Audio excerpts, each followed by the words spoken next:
Bismillahirrahmanirrahim. Assalamualaikum warahmatullahi wabarakatuh.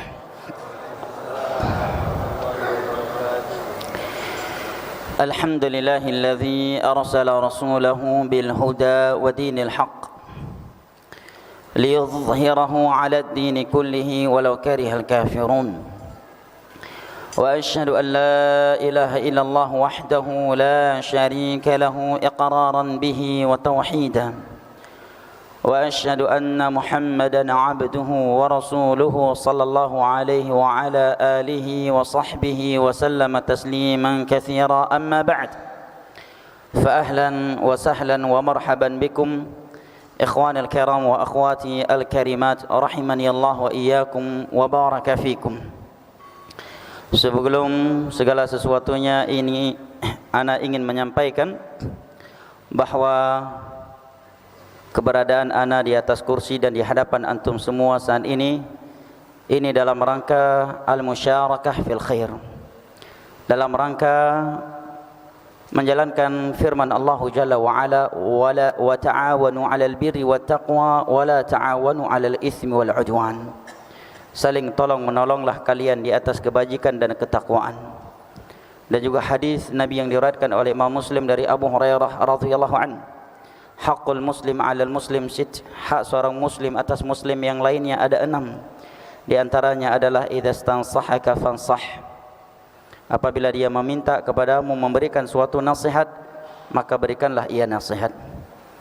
Ini ana sampaikan agar tidak ada sangkaan bahwa ana berilmu atau lebih berilmu dari guru-guru kita yang ada di sini. Dan sebenarnya hal yang sangat memberatkan ana duduk di atas kursi seperti ini, sedangkan guru kita, orang tua kita, Ustaz Muhammad Taharah juga hadir di majelis. Ya. Mudah-mudahan ini sebagai bentuk pemuliaan kepada beliau, bukan karena ana lebih berilmu dari beliau. Wa illa kita belum tahu tauhid dan sunnah, beliau sudah mengajak manusia kepada tauhid dan sunnah. Kita belum mengenal apa itu syirik dan apa itu bid'ah, dan beliau sudah memperingatkan manusia dari bahayanya. Maka daurah ini sebagai al-musyarakah fil khair, atau musyarakah at-talib li syekhihi fi nashril khair. Bergabungnya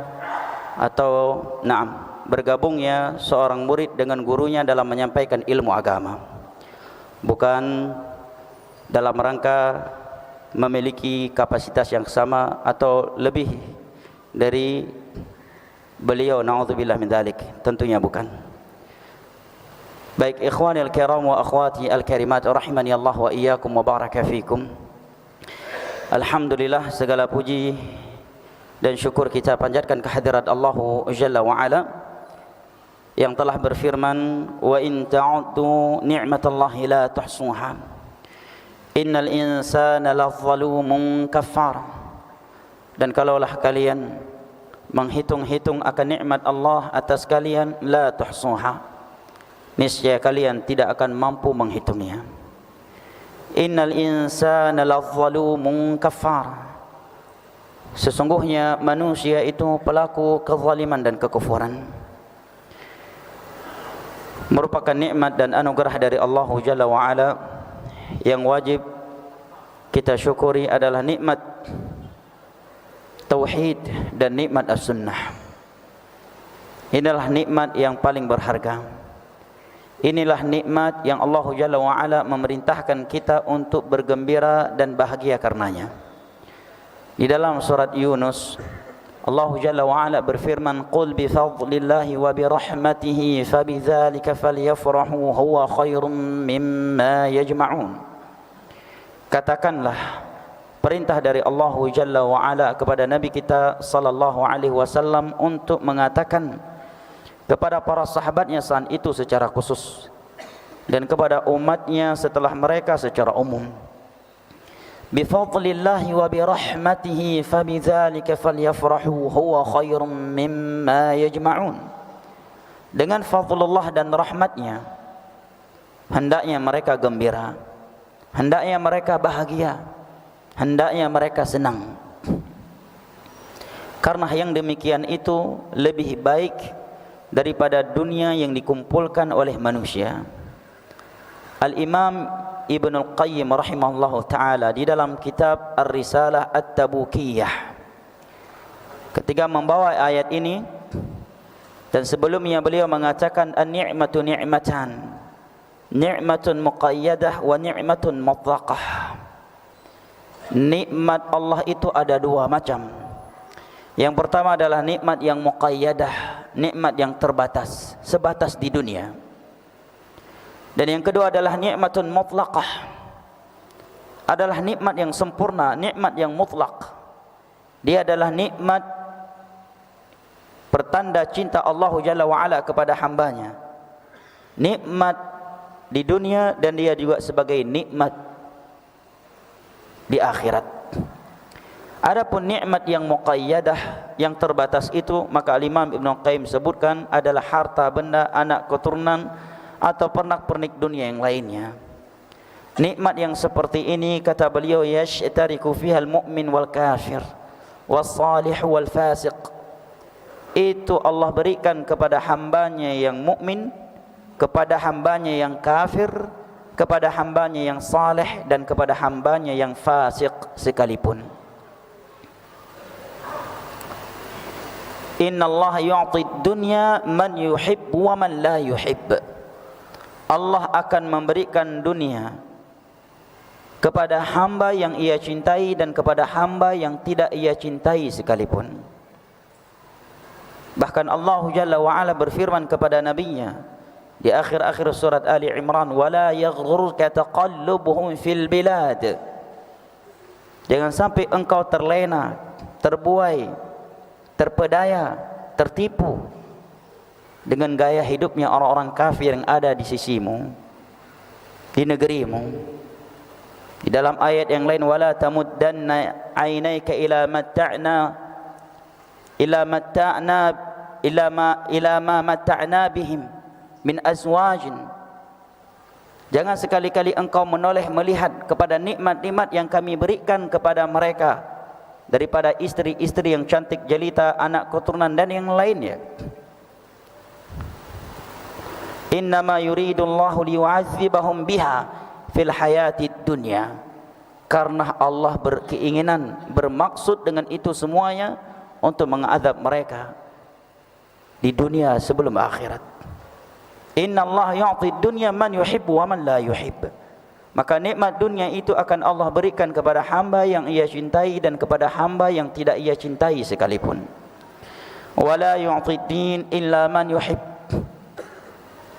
Adapun nikmat agama, maka Allah tidak akan memberikannya kecuali kepada hamba yang ia cintai sahaja. Maka Imam Ibn Qayyim mengatakan nikmat yang kedua adalah nikmat yang mutlaqah.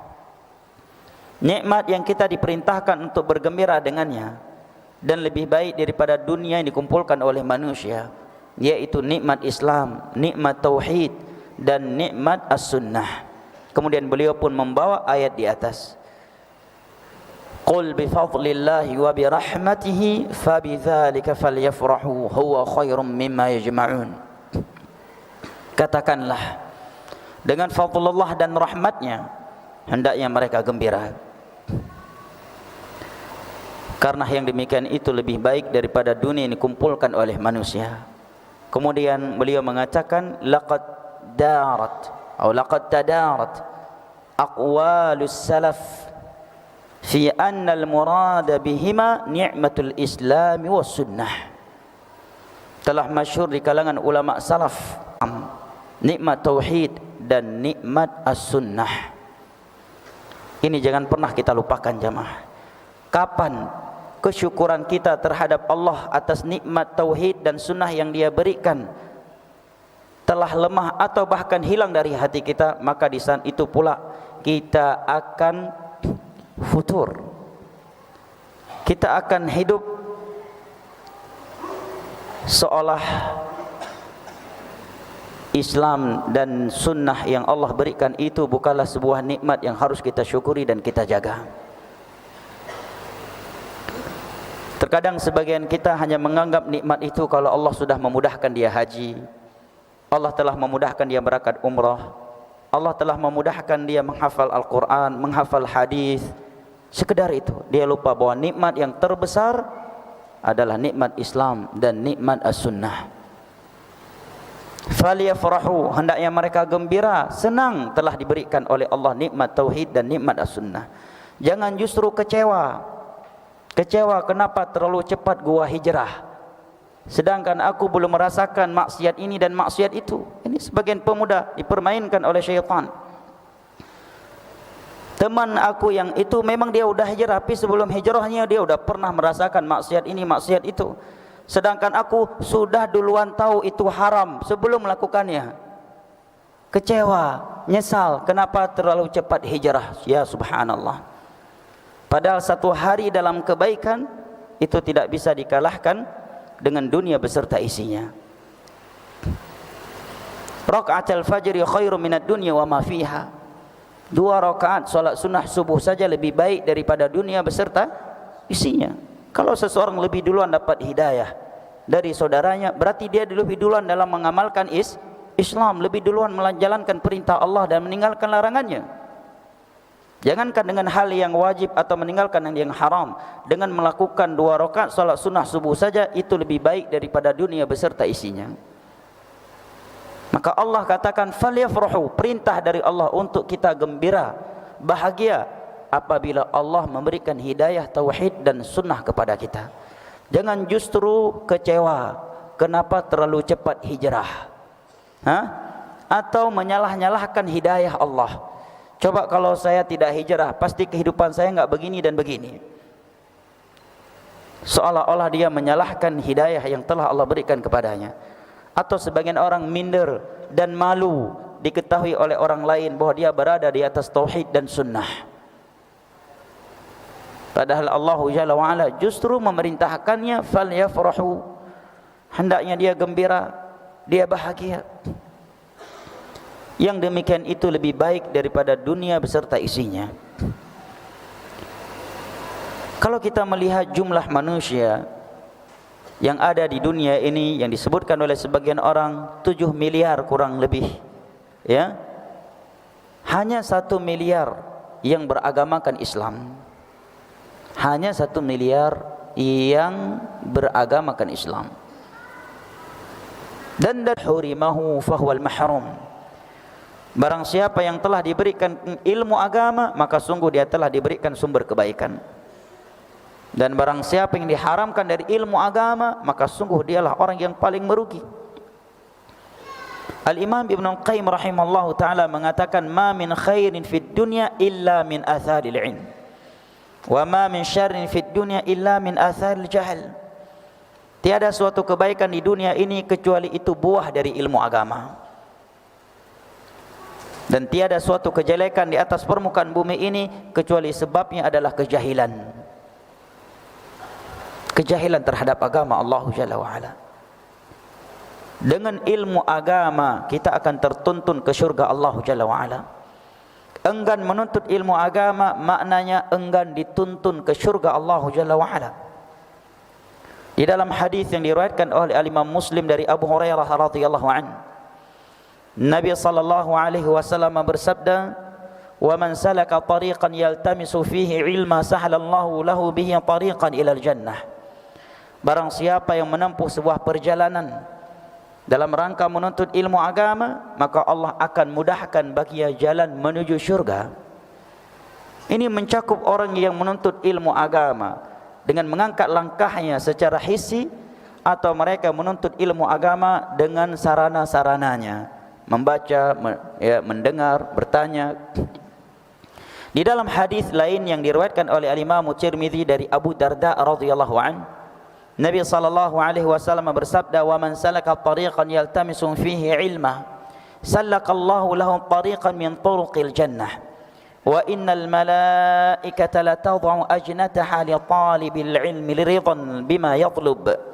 Wa innal 'alim la yastaghfiranna lahu man fis samawati wal ardi hatta al-hitani fi jawfil ma'.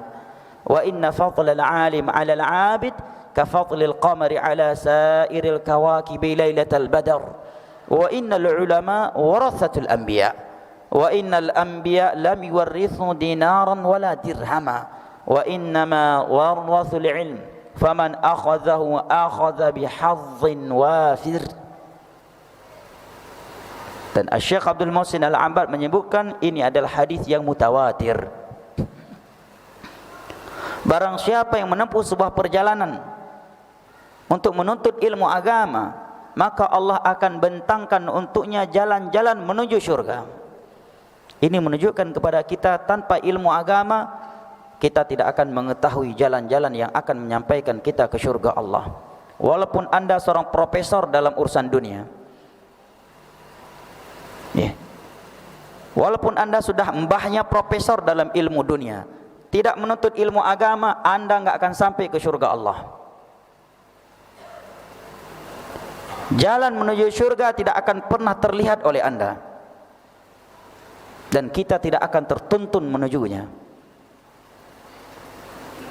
Barang siapa yang menempuh sebuah perjalanan dalam rangka menuntut ilmu agama, sallakallahu lahu tariqan min turuqil jannah, maka Allah akan bentangkan untuknya jalan-jalan menuju syurga. Wa innal alim wa innal malaika la tad'u ajnataha li talibi ilmin ridan bima yatlub. Sesungguhnya malaikat-malaikat Allah meletakkan sayap-sayapnya kepada seorang yang sedang menuntut ilmu agama. Subhanallah. Hadirkan hadis yang seperti ini jamaah. Ketika anda sedang berjalan, hadir di majlis ilmu agama, bahwa malaikat meletakkan sayapnya kepada saudara. Ridwan bima yatlub, karena ridha terhadap ilmu yang sedang dituntut oleh penuntut ilmu agama tersebut. Ini mencakup yang ikut kajian, baik dia sebagai santri, bukan santri yang hanya bisa seminggu sekali atau seminggu 2 kali dan seterusnya, tetap dinamakan penuntut ilmu agama. Karena para sahabat Nabi pun enggak semuanya nyantri, enggak semua mereka seperti Abu Hurairah. Bahkan sebagian mereka terkadang berminggu-minggu tidak bisa hadir di majelisnya Rasulullah sallallahu alaihi wasallam karena mencari nafkah. Bukankah ada di antara sahabat Nabi yang berprofesi sebagai nelayan? Sehingga sebagian mereka bertanya, "Ya Rasulullah, apabila air tawar yang kami bawa ke laut sudah berkurang stoknya, bolehkah kami berwuduk dengan air laut?" Pertanyaan ini menunjukkan kepada kita bahwa mereka ketika berlayar tidak hanya 1, 2, 3 jam, menunjukkan lumayanlah lama, sehingga stok air tawar yang mereka bawa bisa berkurang, sehingga mereka bertanya, "Kalau berkurang, bolehkah kami berwuduk dengan air laut?" Dan tentunya ketika mereka berlayar sebagai nelayan di tengah-tengah laut, tidak bertemu dengan Nabi SAW, tidak salat di Masjid Nabawi di belakang Nabi. Demikian juga sebagian para sahabat Nabi ada yang tajir, pembisnis kelas internasional seperti Abu Talha. Beliau berangkat dari Madinah ke Syam, belanja khamar di sana, kemudian beliau perjualbelikan di Madinah sebelum khamar itu diharamkan secara total. Dan perjalanan Madinah ke Syam berhari-hari, berhari-hari. Selama beliau dan yang lain yang melakukan perjalanan pergi atau pulang tidak bisa menghadiri majelisnya Rasulullah sallallahu alaihi wasallam karena sedang mencari nafkah. Tetapi semua mereka adalah penuntut ilmu agama. Bahkan dalam Sahihul Bukhari, Umar radhiyallahu anhu disebutkan tidak setiap hari beliau hadir di majelisnya Rasulullah. Bahkan beliau punya seorang tetangga dari Ansar yang gantian mendatangi majelisnya Rasulullah sallallahu alaihi wasallam. Umar menyebutkan, kalau dia yang pergi ke majelisnya Rasulullah, maka aku yang jualan. Pulang dia dari majelisnya Rasulullah, dia sampaikan ilmu yang telah dia simak dari Nabi, kemudian kami membagikan hasil atau 6 hasil jualan hari ini di antara kami berdua. Dan kalau aku yang pergi, maka dia yang jualan. Aku pulang membawa ilmu untuknya, dia pulang bawa keuntungan dari jualan hari ini untuk kami bagikan berdua. Menunjukkan bahwa tidak semua sahabat Nabi bisa hadir di majelisnya Nabi setiap hari. Tetapi dimanapun mereka berada, mereka bertakwa kepada Allah Jalla wa'ala, berada di atas nilai-nilai ilmu agama. Wa innal malaikata la tad'u ajnataha li talibil ilm ridan bima yatlub. Malaikat-malaikat Allah meletakkan sayap-sayapnya kepada seorang penuntut ilmu agama karena ridha kepadanya yang sedang menuntut ilmu agama. Wa innal alim la yastaghfiranna lahu ma fis samawati wal ard hatta al-hitan fi jawfil ma. Sesungguhnya orang yang alim itu dimintakan ampunan untuknya oleh makhluk-makhluk Allah yang ada di langit. Subhanallah. Siapa yang bisa menghitung makhluk Allah yang ada di langit? Ada malaikat dan ada selainnya. Nah, Allah yang maha mengetahuinya. Jumlah malaikat saja tidak ada yang mengetahuinya kecuali Allah Subhanahu wa ta'ala. Tetapi Nabi menyebutkan beberapa gambaran yang menunjukkan bahawa jumlah malaikat itu jauh lebih banyak daripada jumlah manusia. Seperti hadis Abu Dzar Al-Ghifari dalam riwayat Al-Imam An-Nasa'i. Nabi SAW bersabda, "Ma min arba'ati asabin fi sama illa wa fihi malakun qa'imun aw raki'un aw sajidun lillah." Tidaklah ada jarak 4 jari jemari di atas langit atau di langit kecuali di situ ada malaikat yang sedang berdiri, yang sedang ruku atau sedang sujud kepada Allah Subhanahu wa taala. Tugas mereka cuma itu. Setiap 4 jari jarak 4 jari jemari di situ ada malaikat yang sedang berdiri, ruku atau sujud.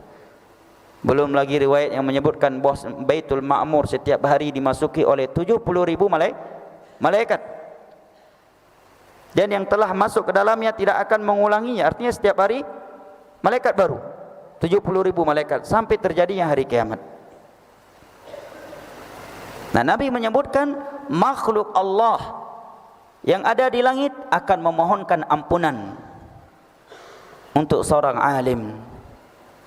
Masih enggan menyekolahkan anak ke ilmu agama, tidak ingin punya anak yang alim sehingga setiap harinya para malaikat Allah, makhluk-makhluk yang ada di langit memohonkan ampunan untuknya.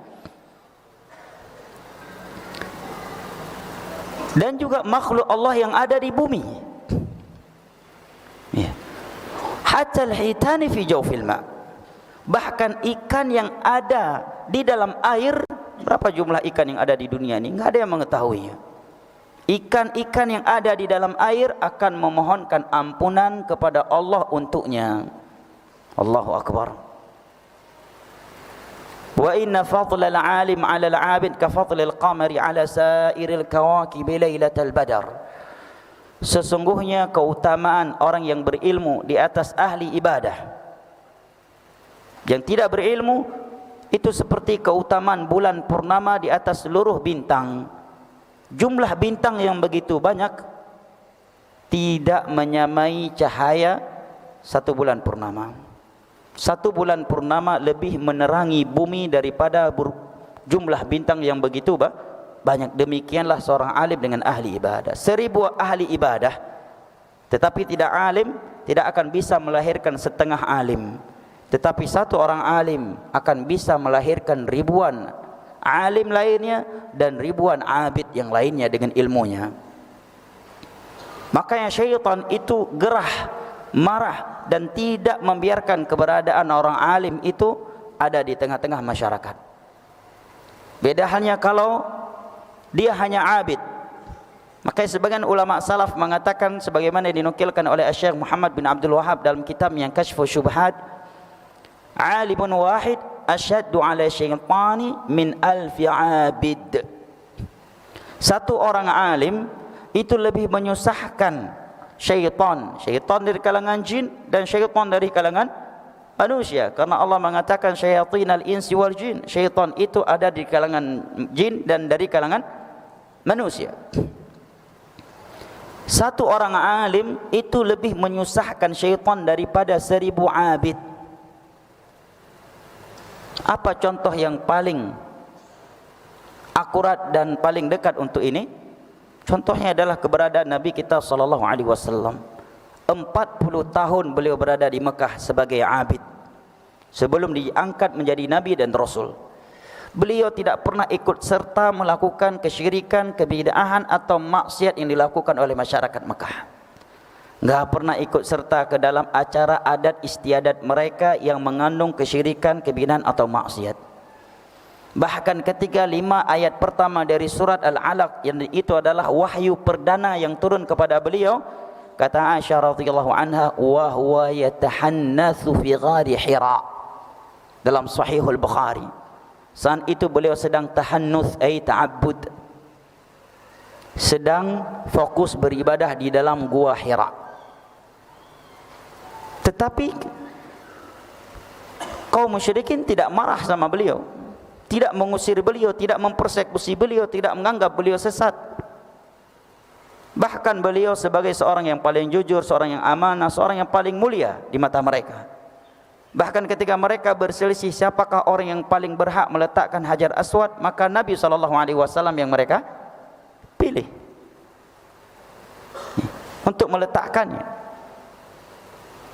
Tetapi begitu Nabi SAW diangkat menjadi Nabi, diangkat menjadi Rasul, mulai membawa pembaharuan, mengajak manusia kepada syariat Allah dan memperingatkan mereka dari bahayanya menyelisih syariat Allah, barulah mereka menancapkan bendera perang kepada Nabi. Nabi yang tadinya orang yang paling jujur menjadi pendusta di sisi mereka. Nabi yang tadinya seorang yang amanah menurut mereka dianggap sebagai orang yang memecah belahkan umat, tukang sihir, ahli syair, pemecah belah bangsa dan sebagainya. Kenapa? Karena selama 40 tahun beliau tidak mengajak abid, karena belum diangkat menjadi Nabi dan Rasul, hanya menjalankan sisa-sisa syariat Nabi Ibrahim. Tidak susah Abu Lahab CS, enggak marah mereka. Tetapi begitu beliau menjadi alim, menjadi seorang Nabi, seorang Rasul yang mengajak kepada ilmu, maka geger tanah Arab, bukan sekedar Mekah. Seluruh syaitan yang ada di bumi Arab langsung kepanasan. Maka benar yang dikatakan oleh sebagian ulama salaf tadi, alimun wahid asyaddu ala syaitani min alfi abid. Satu orang alim itu lebih menyusahkan syaitan dari kalangan jin dan syaitan dari kalangan manusia daripada 1000 abid. Seandainya seseorang berada di suatu lingkungan yang penuh dengan kesyirikan, kebid'ahan dan maksiat, dan dia tinggal di situ tidak ikut serta melakukannya, tetapi dia juga tidak memberikan peringatan, tidak juga mengajak kepada ilmu, dia hanya fokus ibadah, mungkin dia enggak akan dipersekusi dan tidak dipermasalahkan. Tapi coba kalau dia mulai mengajak manusia mentauhidkan Allah, memperingatkan manusia dari bahayanya syirik, mengajak manusia untuk mengikuti sunnah Rasulullah SAW dalam beribadah, bukan dengan bid'ah, bukan dengan adat istiadat, menjelaskan kepada manusia ini halal, ini haram, selembut apapun dia, walaupun dia raja sastranya bahasa Indonesia, pasti dikatakan ustadz yang keras, ustadz pemecah belah umat, ustadz yang tidak hikmah, dan pasti dipersekusi. Karena itu sudah sunnatullah. Alimun wahid asyaddu ala syaitani min alfi abid. Karena alim itu membawa pembaharuan, alim itu menerangi kegelapan. Sedangkan ahli ibadah yang tidak alim, maka maslahat ibadahnya hanya untuk dirinya. Makanya Nabi mengatakan keutamaan alim di atas abid itu seperti bulan purnama dengan bintang-bintang yang ada di langit. Cahaya dari seluruh bintang yang ada di langit tidaklah lebih terang daripada cahayanya satu bulan purnama. Demikianlah perbedaan antara alim dan abid. Kemudian Nabi mengatakan para ulama adalah pewaris para nabi. Para nabi tidak mewariskan dinar dan dirham, tetapi yang mereka warisi adalah ilmu agama.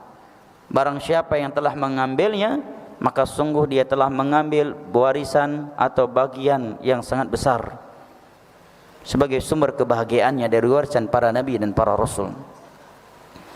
Ikhwani al-kiram wa akhwati al-karimat rahimani Allah wa iyyakum wa baraka fikum. Dan majlis ilmu agama adalah sebaik-baik tempat kita berlindung dari fitnah akhir zaman. sebaik-baik tempat untuk melindungi iman, akidah, agama diri kita dan anggota keluarga kita dari fitnatul syirik, fitnatul bid'ah dan fitnatul ma'asi, fitnatul syubhat dan syahwat. Dan di dalam hadis yang diriwayatkan oleh Imam Bukhari dan beliau sebutkan di dalam Kitabul Fitan, Nabi sallallahu alaihi wasallam bersabda, "Satakunu fitanun al-qa'idu fiha khairum minal qa'im, wal qa'imu fiha khairum minal mashi, wal mashi fiha khairum minas sa'i. Man tasharrafa laha tastashrifhu, faman wajada maljan aw ma'adhan falya'udz bih." Sungguh fitnah itu semakin hari semakin muncul, semakin terjadi. Fitnatul syubhat dan fitnatul syahwat semakin hari akan semakin dahsyat. Kapan bumi ini penduduknya mayoritasnya di atas kebenaran? Nanti kalau Imam Mahdi sudah ada. Ya. Secara umum Nabi mengatakan la ya'ti zaman illa walladhi ba'dahu syarru min. Tidaklah datang suatu masa kecuali yang datang setelahnya lebih buruk daripada sebelumnya. Hadis Anas bin Malik radhiyallahu anhu yang diriwayatkan oleh Imam Al-Bukhari. Para ulama kecualikan di saat Imam Mahdi muncul. Yang kedua, setelah terbunuhnya Ya'juj wa Ma'juj, di mana bumi saat itu penuh dengan keberkahan, berada orang-orang saleh sampai mereka semuanya meninggal dunia. Kemudian setelah itu yang ada hanya orang-orang kafir, kemudian barulah terjadi hari kiamat. Nah, Nabi katakan fitnah, syubhat dan syahwat akan semakin terjadi, semakin banyak, semakin merajalela. Kemudian Nabi memberikan sebuah perumpamaan yang hendaknya dipahami dan direalisasikan oleh umatnya yang ingin selamat dari fitnah akhir zaman. Apa kata Nabi? Al-qa'idu fiha khairum minal qa'im. Orang yang duduk di masa fitnah itu lebih baik daripada orang yang sudah berdiri. Lihat perumpamaan Nabi kita. Orang yang baru berdiri khairum minal mashi, lebih baik, akan lebih selamat daripada orang yang sudah berjalan kaki.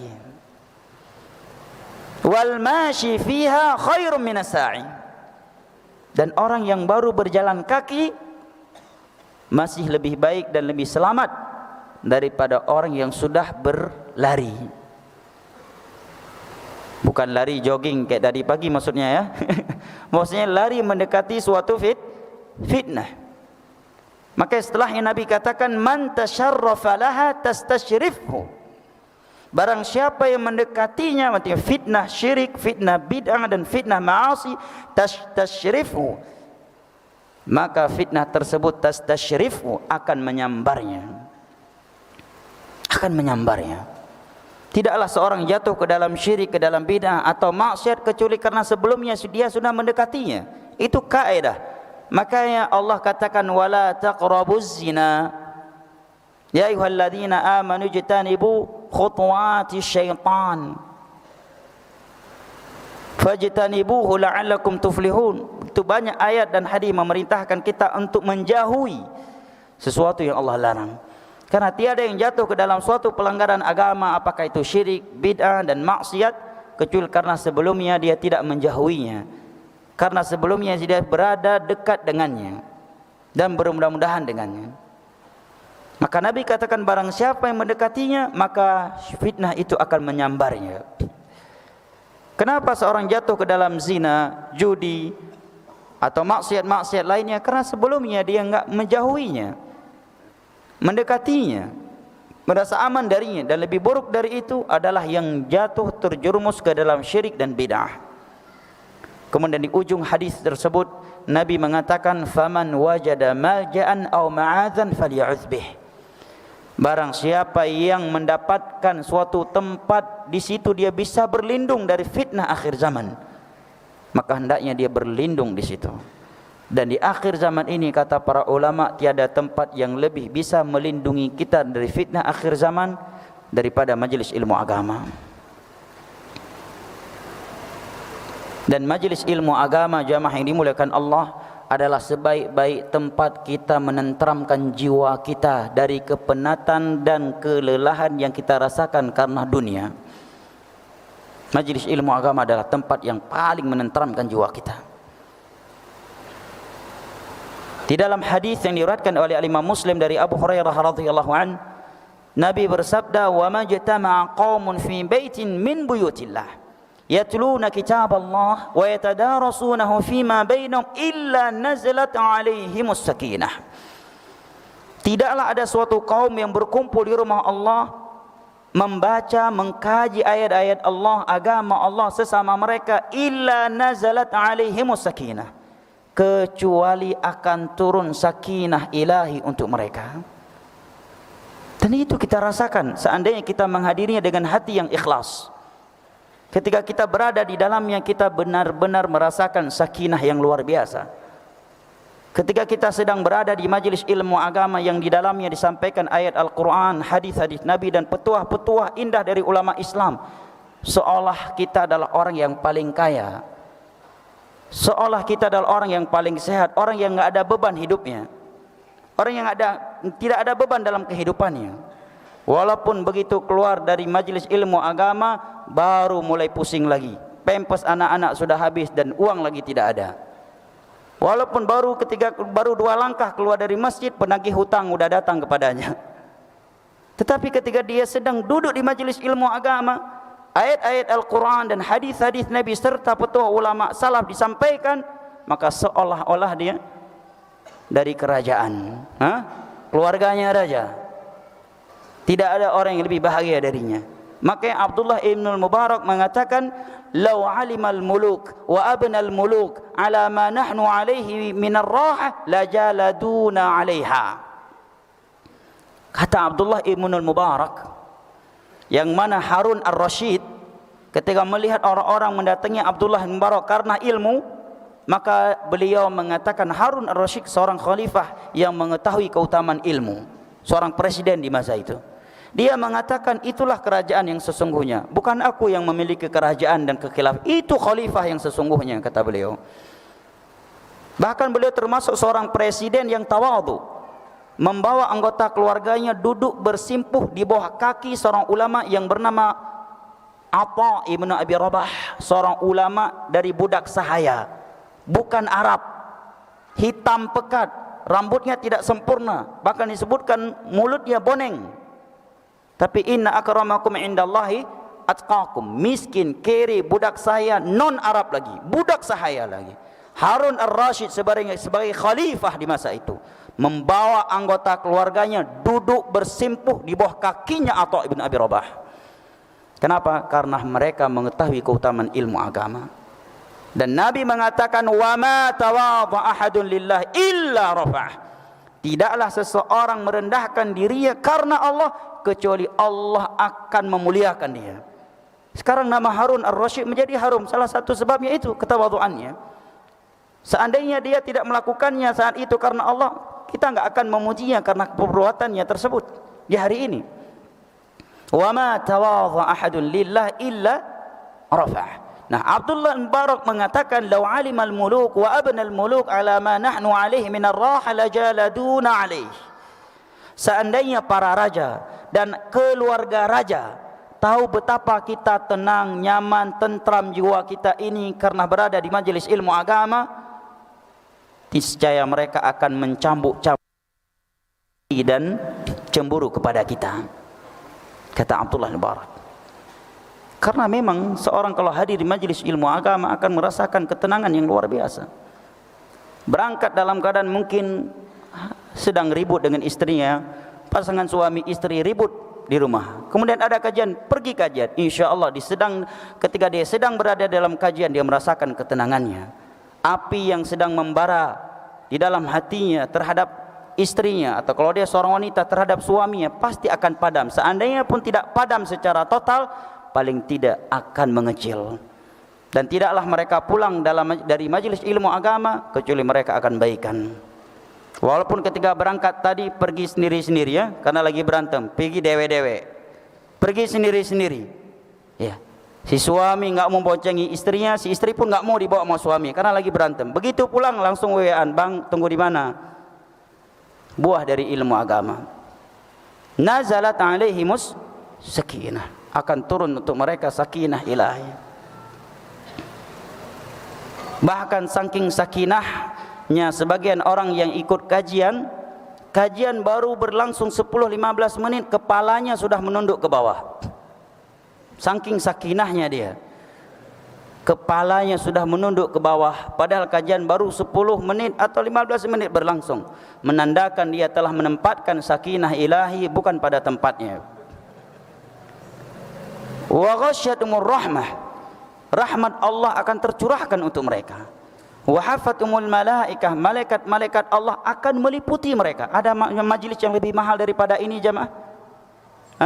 Anda punya majlis, di dalam majlis ada presiden, ada perdana menteri, ada gubernur, ada bupati, kontraktor kelas kakap, ada jenderal, ada pejabat negara, ada raja, ada perdana menteri. Tapi bukan majlis ilmu agama. Tidak dihadiri oleh malaikat. Tidak turun rahmat Allah. Tidak turun sakinah ilahi. Tetapi majlis ilmu agama, walaupun di dalamnya ada yang kaya, ada yang miskin, ada tukang beca, ada profesor, ada orang kaya, ada orang miskin, ada yang militer, ada yang sipil, ada Arab, ada non Arab, ada yang merdeka, ada yang budak sahaya, ada yang tampan, ada yang jelek, ada yang wangi, ada yang bau pun. Ya, tetap nazalat alaihimus sakinah, akan turun sakinah ilahi untuk mereka. Wa ghasyyatumur rahmah, dan rahmat Allah tercurahkan untuk mereka. Wa hafatumul malaikah, malaikat-malaikat Allah meliputi mereka semuanya. Wa dzakarahumullahu fi man indah, dan nama-nama mereka disebut-sebut oleh Allah di hadapan malaikat-malaikat yang ada di sisinya. Subhanallah. Setiap kali kita menghadiri majlis ilmu agama, setiap kali itu nama kita terdengar oleh malaikat Jibril, Mikail, Israfil, dan malaikat-malaikat lain yang ada di sisi Allah. Nama kita disebut-sebut oleh Allah dengan pujian dan sanjungannya, karena sedang berada di dalam rumahnya mengkaji ilmu agama. Walaupun media-media asing tidak memberitakannya, tapi nama Anda diberitakan oleh Rabbul Alamin di hadapan malaikat-malaikat yang ada di sisinya. Untuk apa nama kita disebut oleh media-media nasional dan internasional, sedangkan Allah tidak mengenal kita? Tapi mengapa nama kita enggak dikenal oleh manusia? Tidak pernah dipuji dan dipuja di dalam media nasional maupun media internasional, tetapi nama kita selalu terdengar oleh malaikat Jibril, Mikail, Israfil, dan malaikat-malaikat lain yang ada di sisi Allah, karena Allah yang sedang menyebut-nyebutnya dengan pujian dan sanjungan di hadapan mereka. Dan caranya dengan menghadiri majlis ilmu agama. Maka ana berharap antum bisa sabar walaupun sedikit panas ya. Nah, ini ujian dalam menuntut ilmu agama. Bayangkan kami di Yaman dalam kondisi radang listrik enggak ada, AC enggak ada, dan puncak panas 40 derajat Celcius, bahkan bisa sampai 50 derajat Celcius. Apalagi kalau tidur di malam hari. Rata-rata kalau di puncak panas, sebagian besar penuntut ilmu agama saat itu enggak tidur di dalam asrama, keluar dari asrama tidur di padang pasir dengan satu kasur, buka baju, pakai celana, tutup muka, supaya ketika badai debu datang enggak masuk ke mulut debunya. Kenapa? Kalau dalam asrama panas, kena kipas angin aja seperti ditampar sama orang, kena angin, kipas angin. Air jam 3 malam kita gunakan untuk mandi, panasnya masih bisa untuk buat teh. Panasnya karena 12 jam dibakar di penampungan air di bawah matahari. Dan kita saat itu selalu dihibur. Setiap musim panas selalu Syekhuna Abdurrahman Al-Adini rahimahullahu ta'ala menghibur kami dengan sebuah syair Arab yang kami hafal dari mulut beliau, karena seringnya beliau membacanya di musim panas. Idza kana yu'dhika bardu syita'i wa harul masifi wa karbul kharifi wa yulhika husnu zamanir rabi'i fa akhdhuka lil ilmi qullimata.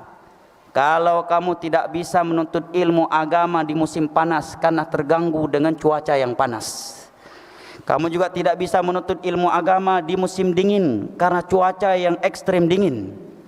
Kamu juga tidak bisa menuntut ilmu agama di musim gugur, Sedangkan ketika datang musim semi, kamu pergi rekreasi, kamu pergi refreshing, kamu lalai. Maka katakan kepadaku, kapan kamu akan menuntut ilmu agama? Kalau bukan Sabtu, Ahad, hari weekend ente enggak nuntut ilmu agama, katakan kepada anak, di hari apa lagi ente bisa nuntut ilmu agama? Ya. Karena begitu. Nah, banyak orang berdesak-desak sampai hilang dompet, hilang itu, sabar mereka sedang nonton konser, ya kan? Sabar dia nonton konser. Berapa jam sekali nonton konser paling cepat? Berapa jam? Hah? Nonton konser berapa jam paling cepat? Enggak tahu, kenapa? Walaupun kan bisa baca berita, enggak mesti pernah. Minimal konser berapa jam? Berapa? 4 jam. Kok tahu?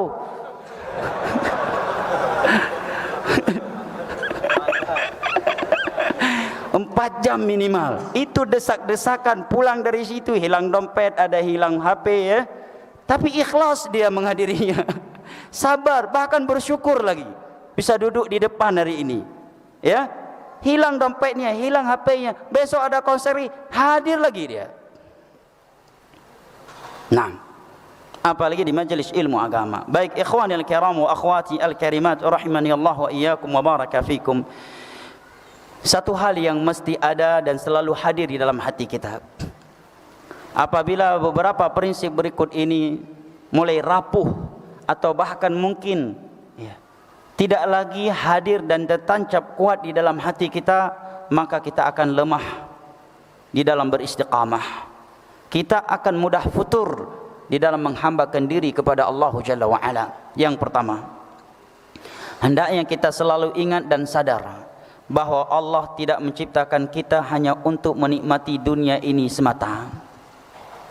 Bukan untuk itu Allah menciptakan kita.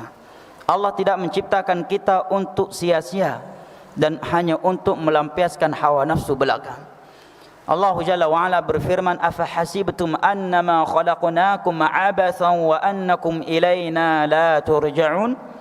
Apakah kalian mengira bahwa kami, annama adatul hasr, annama khalaqnakum, kami tidak menciptakan kalian kecuali hanya untuk hal yang sia-sia, dan bahwa kalian tidak akan kembali kepada kami. Lihat, ayat ini berada di mana? Bukan di dalam Taurat dan Injil.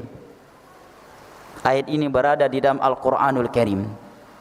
Allah turunkan kepada nabinya dan beliau bacakan kepada mereka yang sudah dipastikan masuk syurga, kepada mereka yang si malamnya salat tahajud, siangnya berpuasa, kepada mereka yang salat 5 waktunya di belakang Nabi, kepada mereka yang apabila haji dan umroh, pembimbing haji dan umrohnya adalah Nabi Muhammad SAW, kepada mereka yang apabila mereka jihad, komandan jihadnya adalah Rasulullah SAW.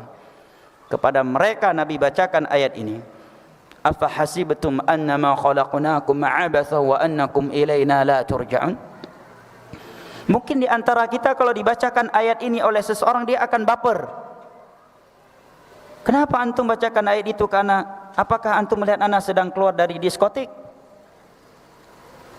Anak solat 5 waktu selalu berjamaah, anak kajian, anak begini dan begitu. Ayat ini Allah turunkan kepada nabinya, dan nabinya bacakan kepada para sahabatnya saat itu.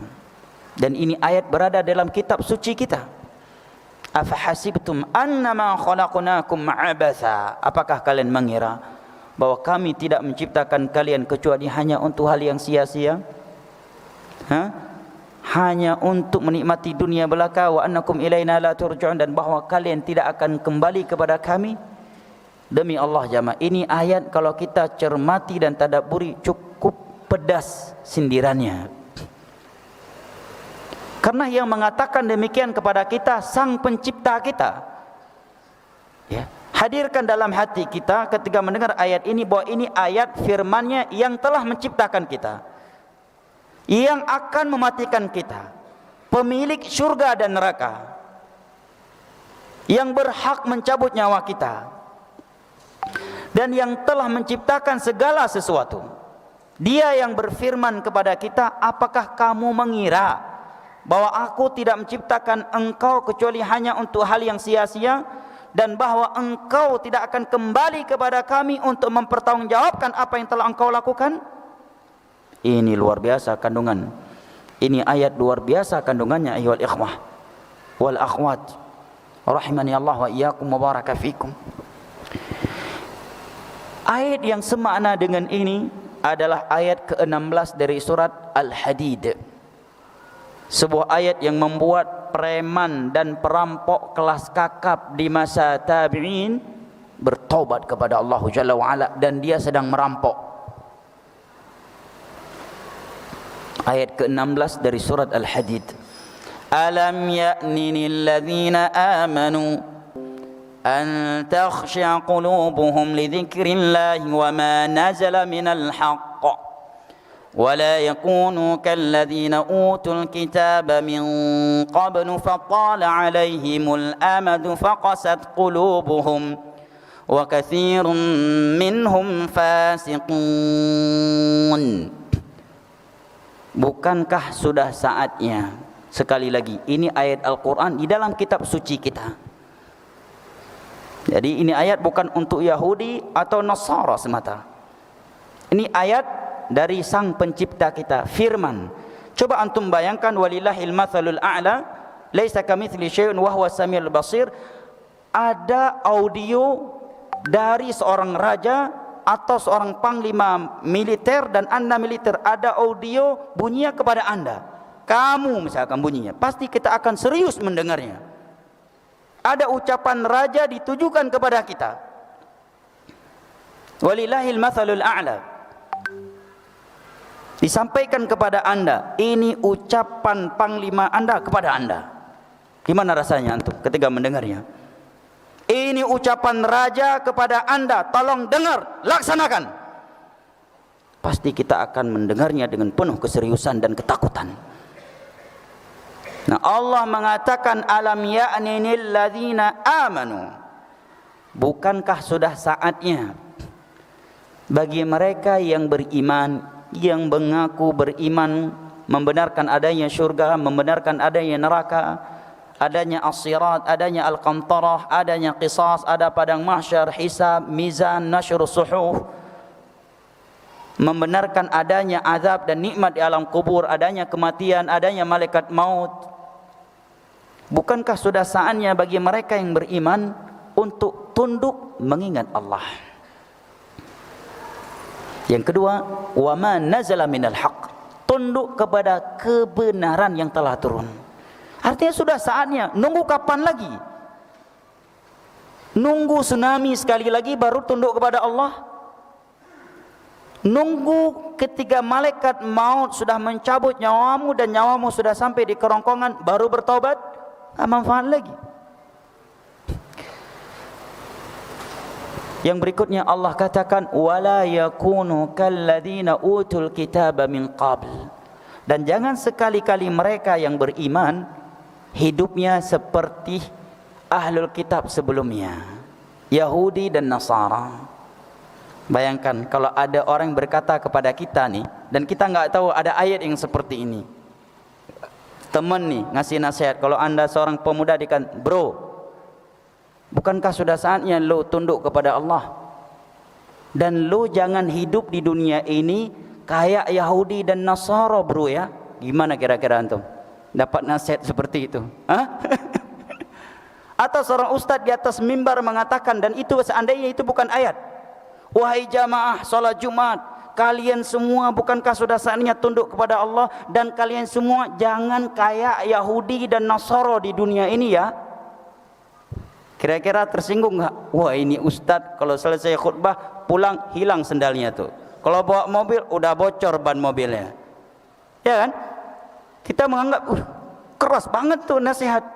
Kok seperti itu bahasanya? Kok sepedas itu bahasanya? Ini kalam Rabbul Alamin. Bukan ucapan seorang ustaz, bukan syair, ya, bukan ucapan hukama ahli hikmah, bukan. Ini kalamnya Rabbul Alamin. Mereka yang beriman jangan seperti Yahudi dan Nasara. Ada apa dengan mereka? fatala alaihimul amad faqasat qulubuhum. Semakin panjang umur mereka, semakin banyak kesempatan taubat yang Allah berikan, semakin keras pula hatinya. Ini hendaknya menjadi bahan introspeksi diri untuk kita semua. Sudah berapa tahun ngaji? Semakin senior ngaji, semakin disiplin tahajud, atau justru semakin hilang dari solat tahajud? Semakin lama ngaji, semakin gemar bersedekah, atau semakin pelit? Semakin lama ngaji, semakin sering menangis di hadapan Allah, atau justru tangisan terakhir di hadapan Allah adalah bulan pertama hijrah, yaitu 15 tahun yang lalu. Fatala alaihimul amad. Semakin panjang umur mereka, semakin banyak kesempatan taubat yang Allah berikan kepada mereka, semakin keras pula hati mereka. Dan kita sudah berapa kali Allah berikan kesempatan taubat jamaah? Di antara kita ada yang sudah berulang kali naik turun pesawat dan mengalami turbulensi, ya, insiden pesawat, dan dia masih hidup sampai hari ini. Sebagian kita pernah mengalami tsunami di daerahnya, gempa bumi, banjir bandang, atau insiden lalu lintas yang berulang kali, yang secara hitung-hitungan manusia dalam insiden itu dia mati, tapi sampai hari ini masih hidup. Nah, bukankah ini kesempatan taubat yang Allah berikan kepada kita yang sudah berulang kali?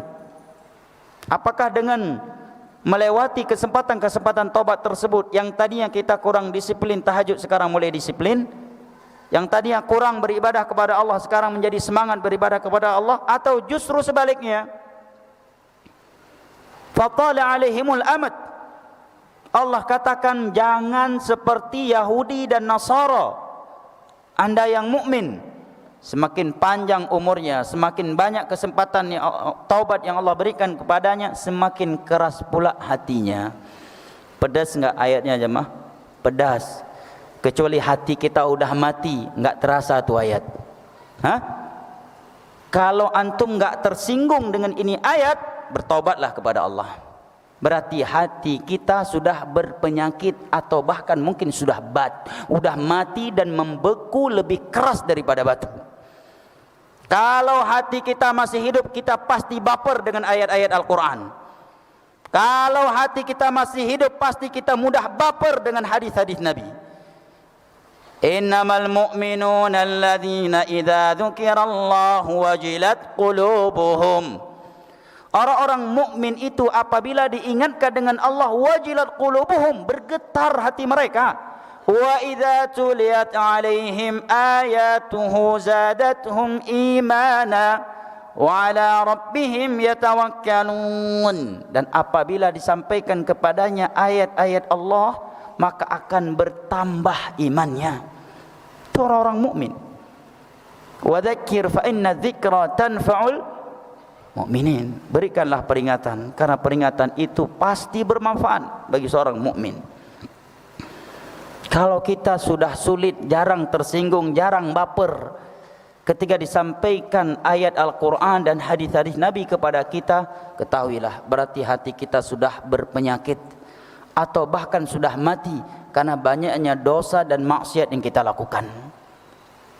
Nah, Allah katakan di dalam ayat ke-16 dari surat Al-Hadid ini, bukankah sudah saatnya bagi orang-orang yang beriman untuk tunduk mengingat Allah, tunduk kepada kebenaran yang turun kepada mereka, dan janganlah mereka seperti Yahudi dan Nasara, semakin panjang umur mereka, semakin banyak kesempatan taubat yang Allah berikan kepada mereka, semakin keras pula hati mereka. Wa katsirun minhum fasiqun, dan banyak dari mereka adalah orang-orang yang fasik. Abdullah bin Mas'ud mengatakan, ini ayat turun setelah 5 tahun kami masuk Islam. Paham ya? Maksud beliau mengucapkan demikian. Artinya baru 5 tahun masuk Islam, ayat ini udah Allah turunkan untuk mereka. Lalu bagaimana dengan kita? Belum lahir saja orang tua kita udah Islam. Lahir dalam keadaan muslim, maka lebih layak lagi untuk diutarakan kepadanya hadis ini. Para sahabat baru 5 tahun masuk Islam, sudah Allah turunkan ayat ini kepada mereka. Padahal sehari-hari ya mereka sama Nabi. Ya, menemani dakwah Nabi, bertauhid. Orang yang paling jauh dari kesyirikan, ahli ibadah. Baru 5 tahun kami masuk Islam, ayat ini Allah turunkan. Sudah Allah turunkan. Nah, kita lahir dalam keadaan udah muslim, walillahilham, maka sangat layak untuk diutarakan ayat ini kepada kita. Fudail bin Iyad disebutkan dalam tarjumah beliau, biografi beliau, Fudail bin Iyad. Enggak ada orang yang enggak kenal beliau di masa itu. Jangankan punya masalah dengan beliau, dengar namanya saja sudah gemetar. Ya, nama beliau bisa digunakan untuk jangkrik, bos, kalau bahasa sekarang ya. Bisa digunakan untuk menjangkrik orang lain. Bahasa sebagian orang. Bisa digunakan untuk menakut-nakuti orang lain. Itu Fudail bin Iyad, perampok padang pasir. Namanya perampok di padang pasir berarti nekat. Karena yang dirampok enggak akan mungkin mengalah, ima akan mengalah atau akan melakukan perlawanan yang menyebabkan kematian. Di tengah-tengah padang pasir itu sama seperti laut luasnya. Kalau preman kampung mah kecil itu mah kodok aja takut dia. Ini preman padang pasir, perampok begal padang pasir. Begal padang pasir. Kalau begal jalan tol mah mentalnya masih mental micin. Masih mental tempe. Ini begal perampok padang pasir. Disebutkan beliau sedang manjat sebuah rumah untuk merampok. Tiba-tiba terdengar dari dalam rumah tersebut lantunan ayat ke-16 dari surat Al-Hadid di atas. Maka beliau pun jatuh tersungkur. Dan itu hari pertama beliau bertobat kepada Allah. Setelah kejadian itu disebutkan beliau langsung pergi ke Mekah, ke Masjidil Haram, duduk bersimpuh belajar kepada para ulama di sana dan fokus beribadah sampai jadi ulama. Dan disebutkan setiap kali beliau salat beliau menangis, mengingat dosa-dosanya. Nah, kita jangan sampai seumur hidup salat enggak pernah nangis. Padahal beliau sudah jadi ulama, setiap kali salat beliau menangis, mengenang dosa-dosanya yang telah beliau lakukan dahulu. Padahal jelas Nabi mengatakan at-taibu minadz-dzamb kaman la dzanbalah. Orang yang bertobat dari suatu dosa itu seperti orang yang tidak melakukannya. Ulaika yubaddilullahu sayyi'atihim hasanat. Orang-orang yang telah bertobat dari dosa-dosa, maka dosa-dosa yang dia lakukan dahulu itu Allah rubah menjadi kebaikan setelah tobatnya. Ini salah satu dari 2 tafsir terhadap ayat di atas. Tapi beliau tetap menangis. Lebih dari itu adalah Abuna Adam alaihi salam. Abuna Adam alaihi salam. Kita semua tahu hadis, insyaallah hadis riwayat Imam Muslim dari Abu Hurairah tentang syafaah di hari kiamat. Ketika manusia di padang mahsyar sudah tidak tahan dengan gentingnya hari padang mahsyar, maka mereka mendatangi Nabi Adam mengatakan, engkau adalah bapaknya manusia. Tolong berdoa minta kepada Allah agar menyegerakan hisab kita. Apa jawaban Nabi Adam? Laqad ghadiballahu alayya ghadaban lam yaghdab mithlah. Allah pernah murka kepadaku dengan sebuah kemurkaan yang belum pernah seperti itu karena aku memakan apa? Makan apa Nabi Adam? Buah khuldi. Antum korban iblis. Karena buah khuldi namanya pohon khuldi itu penamaan iblis. Bukan penamaan Al-Quran. Khuldi apa artinya? Kekal. Iblis menamakannya dengan pohon kekal agar Nabi Adam memakannya. Antum juga menamakannya dengan pohon kekal. Antum kena prank iblis.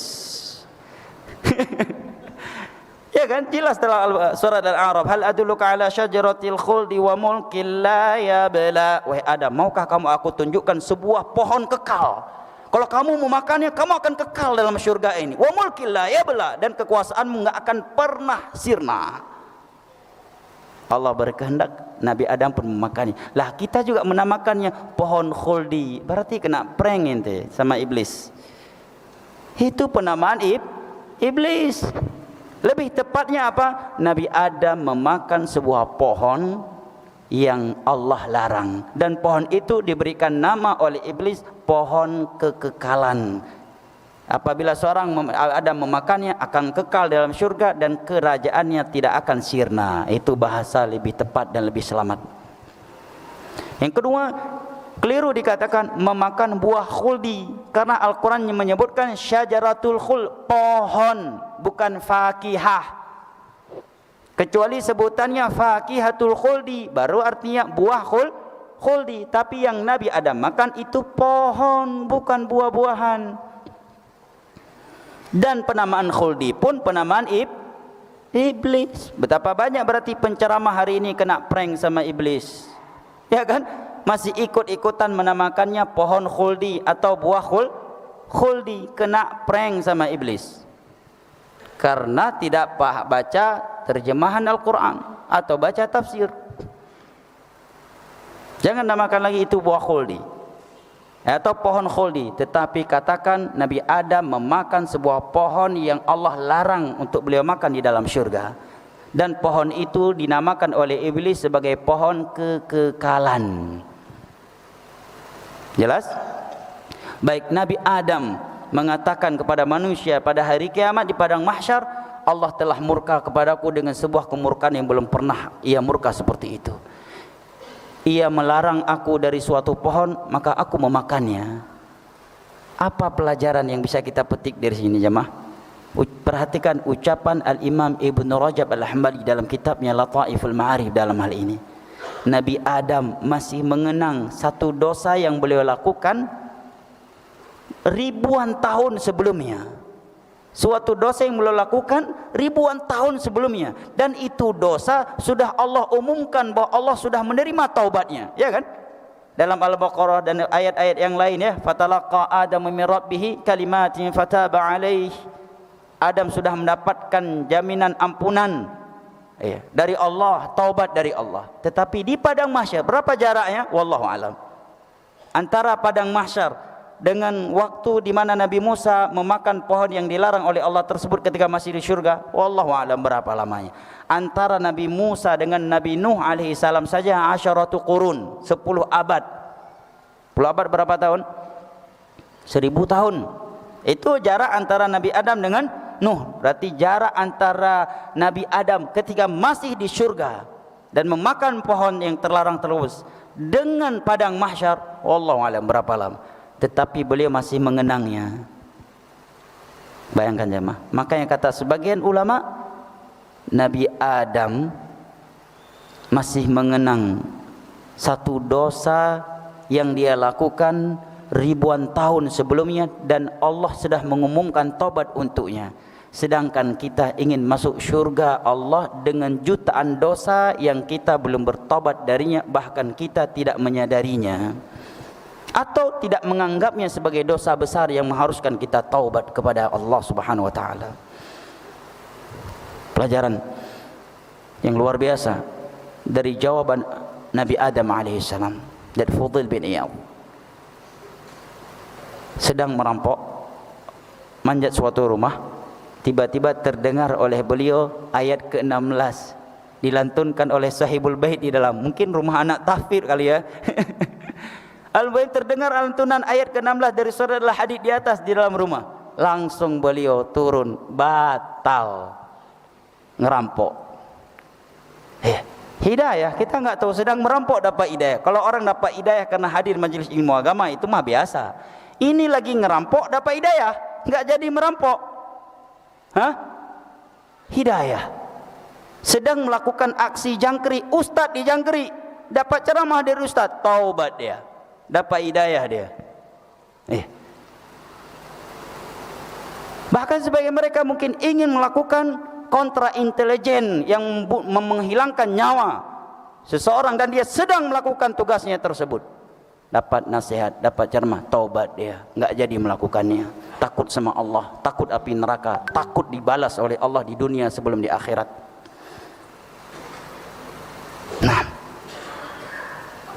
beliau pun langsung pergi ke Masjidil Haram setelah itu. Ngapain? Duduk bersimpuh dan fokus ibadah. Ketika beliau sudah jadi ulama, baru beliau dikenal lagi. Oh, ini Fudail bin Iyad yang dulu udah jadi ulama. Bukan begitu tobat langsung jadi moderator hijrah percontohan. Gua dulu sebelum hijrah begini, tapi alhamdulillah gua sekarang udah hijrah. Al-Quran udah bisa baca. Tahajudnya gimana? Berapa kitab udah taman? Fudail bin Iyad setelah taubat apakah langsung dipakai oleh ulama di masa itu? Kajian hijrah percontohan. Nih contohnya Fudail bin Iyad nih. Dulu begini, sekarang udah taubat. Enggak, Fudail bin Iyad begitu taubat pergi ke Masjidil Haram. Duduk bersimpuh di hadapan ulama yang ada di dalam Masjidil Haram dan fokus membenahi dirinya dan membayar seluruh kesalahan yang telah beliau lakukan dengan memperbanyak ibadah. Karena sebelumnya sebagai perampok, pendosa, bahkan setiap kali salat beliau menangis mengenang dosa-dosa yang telah beliau lakukan sebelumnya. Sampai menjadi ulama baru dakwah, baru menyampaikan ilmu agama. Nah, dan ini baru namanya hijrah percontohan. Benar-benar hijrah dia. Nah, ikhwanil kiram wa akhwati al-karimat rahimani Allah wa iyyakum wa baraka fikum. Ini prinsip pertama yang hendaknya selalu hadir dan tertancap kuat di dalam hati kita. Bahwa Allah Jalla wa Ala menciptakan kita bukan untuk hal yang sia-sia.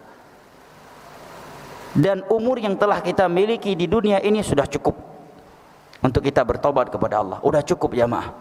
Kita selama ini bermain-main dan berleha-leha. Sudah saatnya kita kembali kepada Allah. Para sahabat saja baru 5 tahun masuk Islam sudah diingatkan oleh Allah seperti itu. Di dalam surat Fatir Allah mengatakan, awalam nu'ammirkum ma yatadhakkaru fihi man tadhakkara wa ja'akumun nadhir.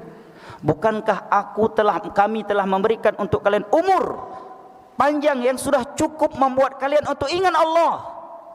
Dan bukankah sudah datang kepada kalian pembawa peringatan? Sebagian ulama tafsir mengatakan maksud umur yang panjang dan sudah cukup membuat untuk kalian kembali ingat kepada Allah adalah 60 tahun.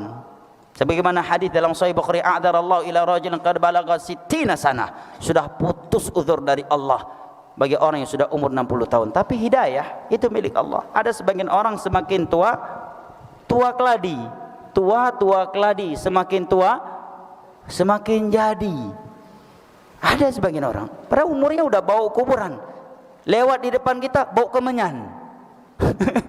Bau kain kafan, kita lihat dia jadi ingat kain kafan. Tapi juga nggak mau sholat, masih suka joget-jogetan, masih karaokean, gigi udah ompong, udah nggak ada gigi lagi. Sebagian ulama menafsirkan umur yang sudah cukup untuk kalian kembali ingat kepada Allah di atas 40 tahun. Bahkan sebagian mereka ada mengatakan adalah 20 tahun. Dan sebagian mereka ada mengatakan umur baligh. Sebelum balik kamu maksiat itu dimaafkan. Tapi kalau udah balik, pena pencatat maksiat dan amalan sudah mulai bergerak menulisnya. Walaupun dia masih hidup di bawah tanggung jawab orang tuanya. Makan minumnya masih dari orang tuanya. Ingat, kalau sudah balik kan melakukan dosa, itu sudah kita pertanggungjawabkan sendiri, bukan orang tua kita lagi yang mempertanggungjawabkannya. Ini harus kita tanamkan pada anak-anak kita.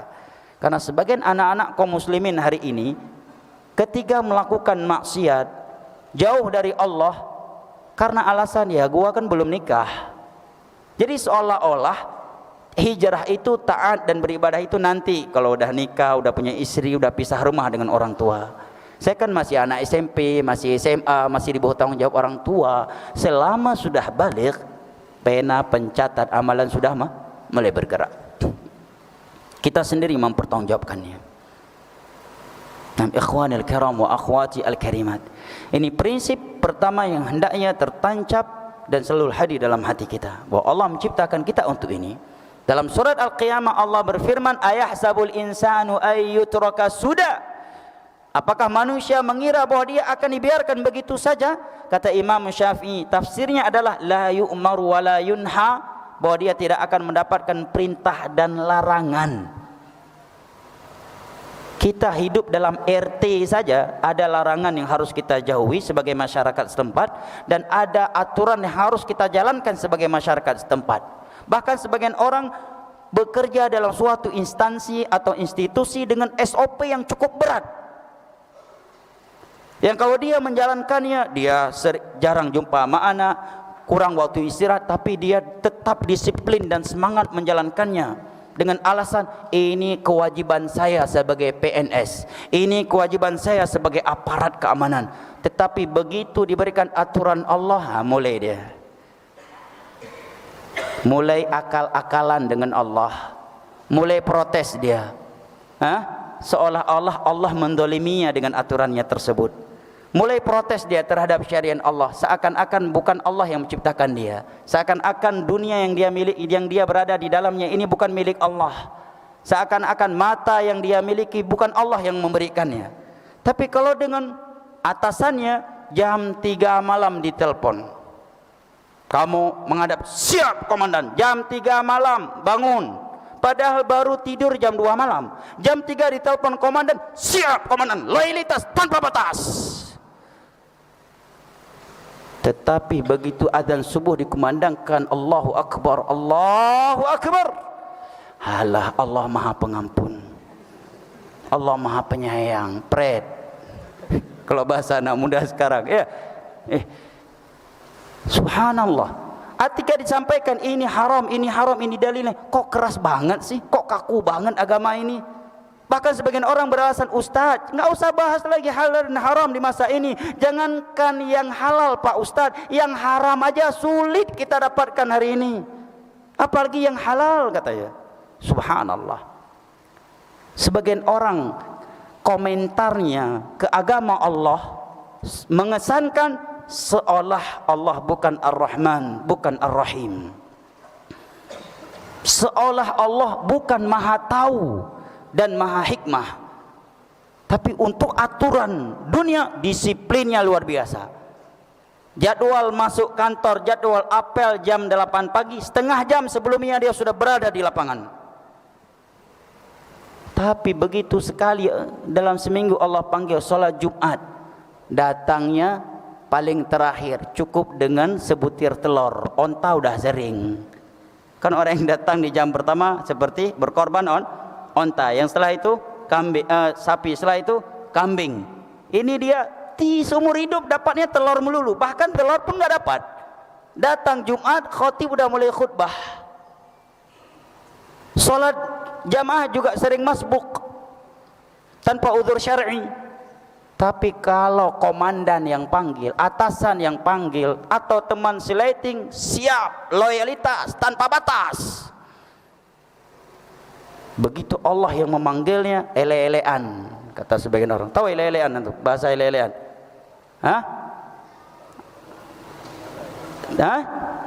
Nyantai-nyantai, berleha-leha, tidak serius.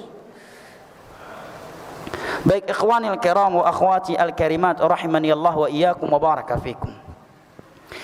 Ini prinsip pertama yang mesti selalu hadir dan tertancap di dalam hati kita. Prinsip berikutnya, waktu 2 menit lagi, masih ada beberapa prinsip berikutnya yang belum tersampaikan, yang insya Allah akan disampaikan oleh Ustadzuna Muhammad Taharah.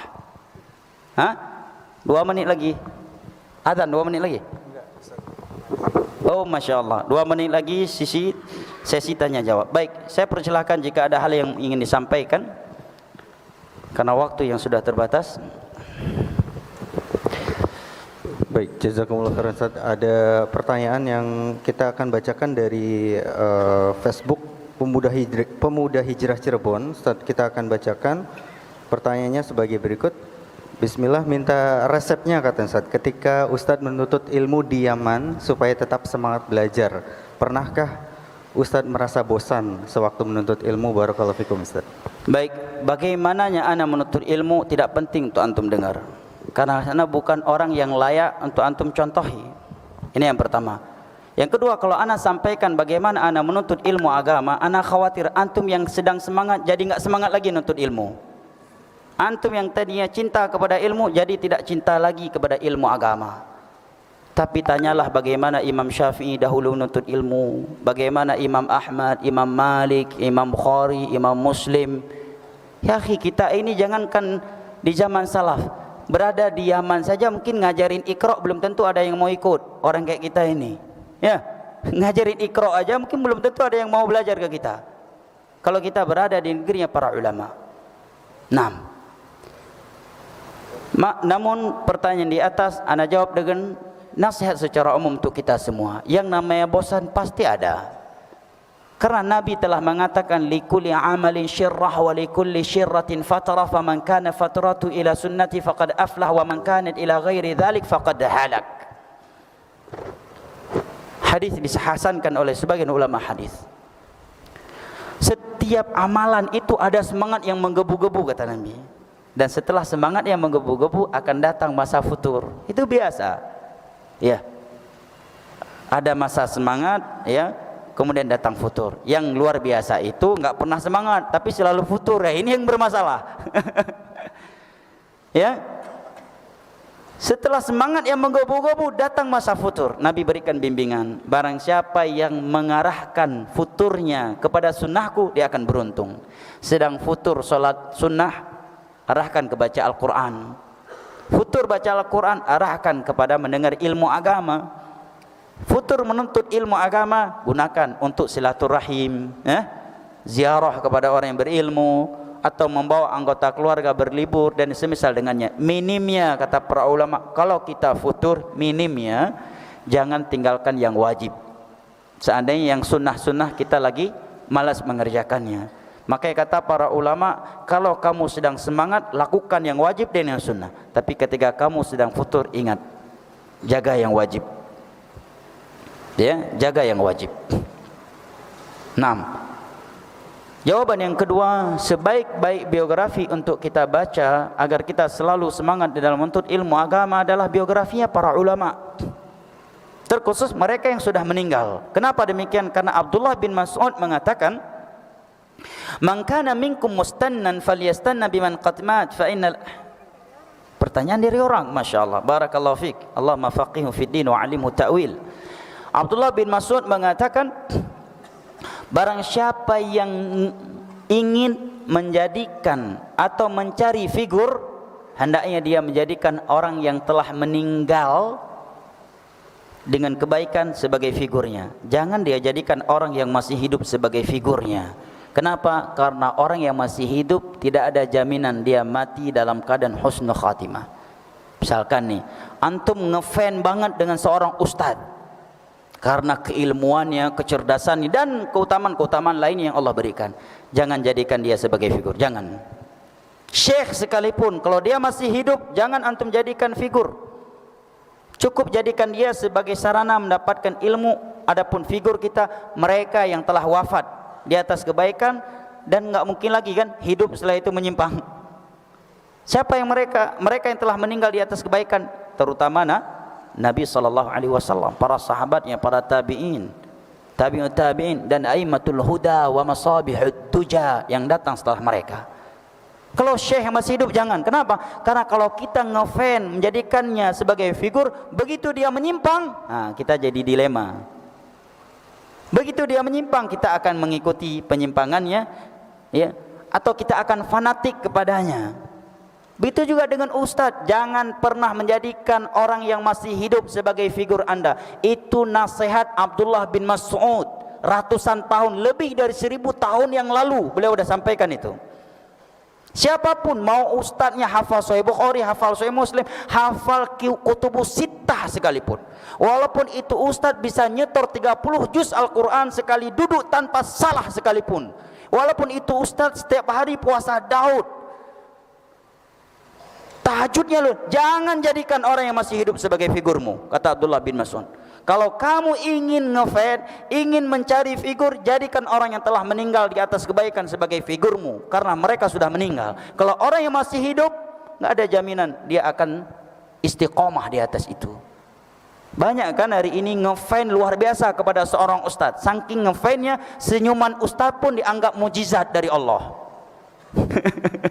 Ya. Saking ngefannya kepada sebagian ustaz, senyumannya ustaz seakan-akan mukjizah dari Allah. Akhirnya begitu itu ustaz menyimpang, karena udah ngefan banget, dia pun ikut menyimpang. Atau minimalnya membela penyimpangannya itu. Atau kalau ustaz itu futur, dia pun ikut futur. Alah, ustaz aja futur kok, apalagi saya yang bukan ustaz. Kenapa kita enggak mengatakan Allah ustaz aja masuk neraka kok, kenapa saya enggak masuk? Kan itu maknanya. Ustaz aja futur kok, kenapa saya enggak futur? Berarti maknanya ustaz aja mau masuk neraka kok, masa saya enggak mau masuk neraka? Yang bukan ustaz, begitu. Nah, ini nasihat Abdullah bin Mas'ud. Jangan jadikan orang yang masih hidup sebagai figur Anda. Walaupun dia seorang syekh hebat, syekh yang sudah tua renta, hafal Sahih Bukhari, Sahih Muslim, membaca dalil seperti air yang keluar dari keran. Jangan. Cukup jadikan dia sebagai sarana untuk meneladani Rasulullah sallallahu alaihi wasallam, para sahabatnya, para tabi'in, tabi'ut tabi'in dan ulama-ulama yang datang setelah mereka dan mereka telah wafat di atas kebaikan. Apalagi ustadz kelas Indonesia, lebih tidak layak lagi kita jadikan figur. Ulama saja yang masih hidup, yang ada di sana di tanah paling suci Mekah, Madinah, nasihat Abdullah bin Mas'ud, jangan kamu sekali-kali menjadikan orang yang masih hidup sebagai figurmu. Man kana minkum mustannan falyastanna biman qad mat fa innal ahya la tu'manu alaihimul fitnah. Barang siapa yang ingin menjadikan seseorang sebagai figurnya, jangan sekali-kali dia menjadikan orang yang masih hidup, walaupun dia ulama kibar yang mengajar di Masjid Nabawi, walaupun dia ulama kibar yang sudah membungkuk mengajar Sahih Bukhari, Sahih Muslim, jazahullahu khairan. Ulama kita menuntut ilmu kepadanya, kita menghormatinya, memuliakannya. Untuk menjadikannya figur, jangan, karena dia masih hidup. Karena dia masih hidup. Cukup jadikan orang yang telah meninggal di atas kebaikan sebagai figur kita, karena dengan mereka itu kita nggak akan dilema. Kalau orang masih hidup begitu, pagi kita ngefan, siang dah dia udah nyimpang. Kita akan ikut menyimpang seperti dia, atau kita akan banting setir, balik arah, buang badan. Udahlah, gua nggak ngaji lagi. Ustadz yang aku mengenal dakwah aja lewat beliau, sekarang udah futur kok. Dia juga dicukur jenggot, dia juga udah masuk ke diskotik lagi, udah main riba lagi, udah main judi lagi. Apalagi gua yang bukan ustadz. Bukan begitu prinsip beragama. Ya, tetapi kalau ucapan Abdullah bin Mas'ud di atas kita amalkan, kita nggak peduli. Walaupun seluruh ustadz di Indonesia, naudzubillah, semoga tidak, sudah meninggalkan kebenaran, kita nggak akan goyang. Kenapa? Karena bukan mereka figur kita. Figur kita adalah orang yang telah meninggal di atas kebaikan. Yang pertama adalah Rasulullah sallallahu alaihi wasallam, para sahabatnya, para tabi'in, tabi'ut tabi'in, 4 imam mazhab dan a'immatul huda wa masabihud duja yang datang setelah mereka. Naam, ikhwanil kiram wa akhwati al-karimat, sudah dan 3 menit lagi.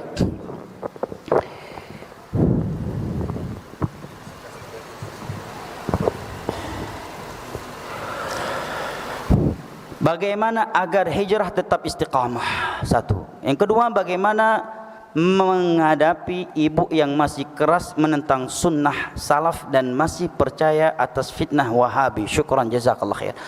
Ya ikhwan, barakallahu fikum. Istiqamah, sumber istiqamah yang paling pertama dan utama adalah doa.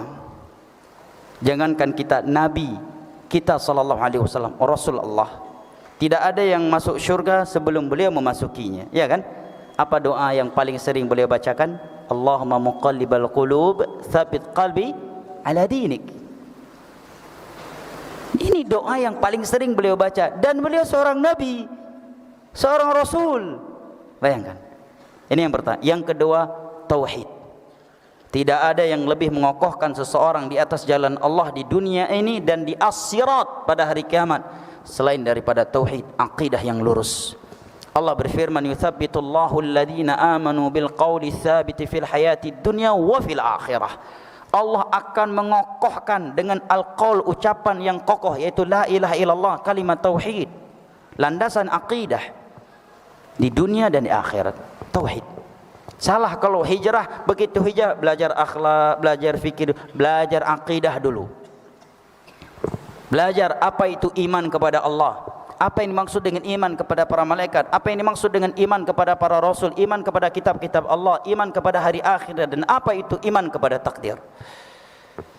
Ini yang pertama kali harus kita benarkan, karena akidah yang akan mengokohkan seorang di atas agama Allah. Tanpa akidah, hijrah dari lubang dari kolam buaya tapi masuk ke dalam mulut singa, ya sama aja.